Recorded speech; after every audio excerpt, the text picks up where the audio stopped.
Davi, ele foi chamado a ser rei e não assumiu a posição de rei. Sim. Né? Mas a gente vê que na história os piores homens foram ter com ele dentro da caverna. Então na caverna ele foi reconhecido ali como... Acho que começou mesmo a tratar dele de rei, né? Foi muito desse reconhecimento das pessoas. E a gente sabe, né? Tá mais próximo de você, que você passou um tempo onde você... por títulos não era reconhecido como pastor, era reconhecido como evangelista, né? Nem evangelista. Nem evangelista. Mas você tinha uma gama de pessoas que te rodeavam, que te reconheciam o teu chamado. Sim. Como que foi esse processo? E aí já entrando também na questão de como que surgiu a Missão Crer, mas primeiramente, como que foi esse processo do reconhecimento das pessoas e essa briga com as autoridades que tinham na época, que olhavam e falavam, não, você não é pastor. Olha só, eu sempre tive essa questão, porque eu nunca quis fazer teologia, eu fiz cursos, mas não fiz teologia, eu fiz cursos que eu achei que era importante para o ministério, eu fiz vários cursos, mas o que acontece é o seguinte, é que eu estava numa igreja que não aceitava quem não tivesse feito a faculdade de teologia. E engraçado que, embora eles não reconhecessem, foram eles que me colocaram nessa posição. E primeiro, começou eu tomando conta de crianças. Aconteceu uma coisa muito interessante, eu era líder de oração, e a Dalva, uma grande amiga, ela estava cuidando de crianças aqui no Capão Redondo, e ela precisava de ajudante. Era da minha época, né? Então, da sua época. Então, o que aconteceu? A Dalva precisava de um ajudante. E pediu para orar, e eu orei, né? Eu, como líder imponente, né? Falei, Senhor, toca no coração endurecido do povo para que alguém vá para o Capão Redondo ajudar a Dalva, né? E eu orei isso 2 vezes. Quando eu orei a segunda vez, eu falei, por que você não vai? Por que você não cria jeito e vai? E eu vim. E eu vim para tomar conta de criança. Eu ficava lá na porta e era muito interessante porque a Dalva cantava as canções e eu errava as letras. Então as crianças riam. Então começou assim, eu comecei com as crianças, fiquei um bom tempo cuidando. Nessa época você já era integral da igreja? Não era integral. Não era integral, não. Trabalhava paralelo. Eu não tinha salário, não tinha nada, não tinha vínculo com a igreja ainda não. E aí eu trabalhei, fiquei muito tempo com a Dalva, eu vinha aos domingos aqui e era muito divertido, era muito importante, né? Deus começou a lidar comigo, eu ainda trabalhava no shopping, né? Então Deus começou a lidar comigo essas questões. Mais tarde, um dia eu estava em casa e Deus falou para mim assim, vai lá no Ranieri. E eu falei, Deus, o que eu vou fazer lá? Ele falou, vai. E eu fui. E quando eu fui no Ranieri, tinha uma moça que estava no ônibus, ela ia trabalhar. Uhum. E Deus falou para ela, desce agora que você vai encontrar com alguém. E ela desceu e nós nos encontramos, sem marcar, sem nada. E aí nós fomos na casa de uma irmã dessa igreja, do Ranieri. E ela começou a falar das dificuldades, das questões que Ranieri estava enfrentando. E Deus falou para mim assim, você é o pastor de Ranieri. E eu falei, não sou. Primeiro que quem estava lá é um grande amigo meu, né, um homem de Deus, tá? Uma pessoa muito jóia. Ele estava lá, mas tinha algumas questões naquele momento, talvez de maturidade dele. E eu falei, não sou. Mas Deus falou, você vai fazer 3 dias de jejum. Eu ri, né? Porque não era comum. Falei, imagina, 3 dias de jejum, eu tô ficando doido, ficando desequilibrado, qual é o problema? 3 dias. Gosto de comer. E aí eu fui para casa e eu não tenho mania de abrir a Bíblia de sorte. Não faço isso, nunca fiz. Mas naquele dia eu fiz, caiu em Esther, 3 dias de jejum. Falei, não, isso não pode ser. Não é possível. Não é possível. E aí eu falei assim, então para tirar de tudo, para ter certeza, eu vou sair de casa, vou num restaurante conhecido, se estiver fechado, eu vou fazer 3 dias de jejum. Saí. Quando eu saí, cheguei na porta, o que está acontecendo? Fechado. Eu falei, tá bom, vou fazer 3 dias. E aí eu comecei o primeiro dia, aí não saí de casa.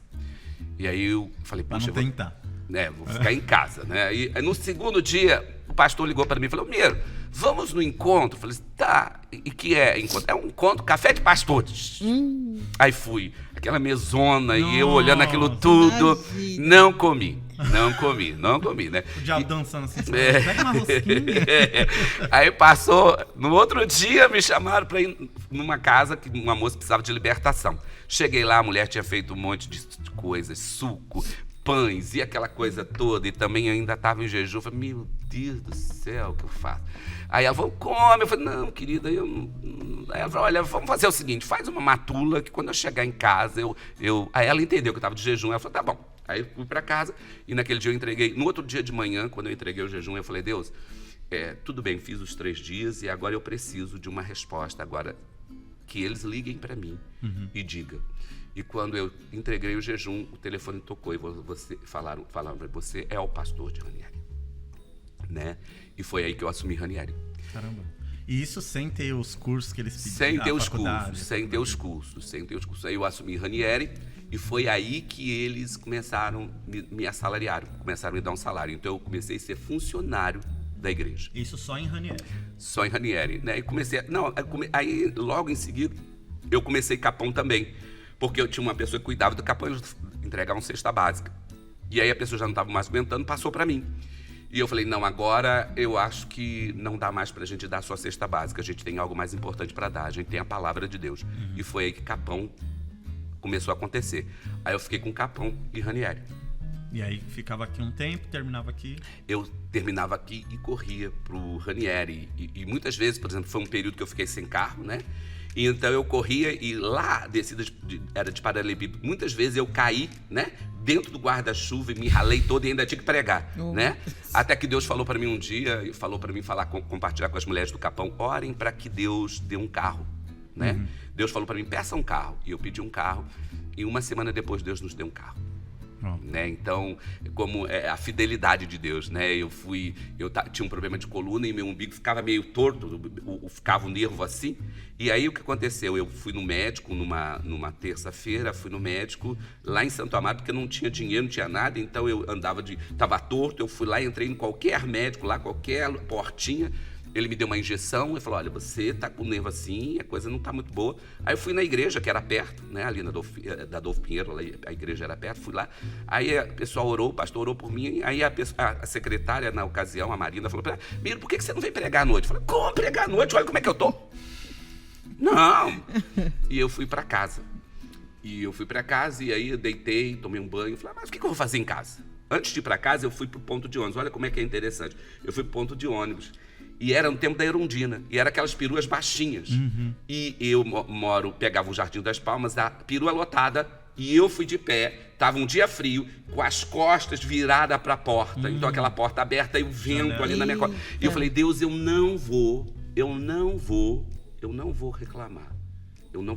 E eu fui lamentando no sentido, falei, puxa, por que ninguém levanta para me sentar, né? E eu não reclamei. E aí eu cheguei em casa, tomei banho, falei, por que eu vou ficar em casa? Fui pregar. E quando eu acabei de pregar, o casal me procurou. Deus já tinha me dado um sonho, Deus já tinha falado para mim que me daria o carro. E aí, naquela noite, eu fui para casa de carro. Uau. Não fui mais de perua, fui de carro. Foi aí que Deus nos deu o carro. Eu chamei a pessoa para orar num domingo de manhã e na terça-feira eu tinha o carro. Uau. E eu falei, olha aí, está o fruto da oração. Então, nossa vida foi marcada por isso. Sim, caramba. E aí, você cuidou, eu sei que você cuidou de Capão, Ranieri, mas depois teve um período que você cuidou também de Imbu. De Imbu.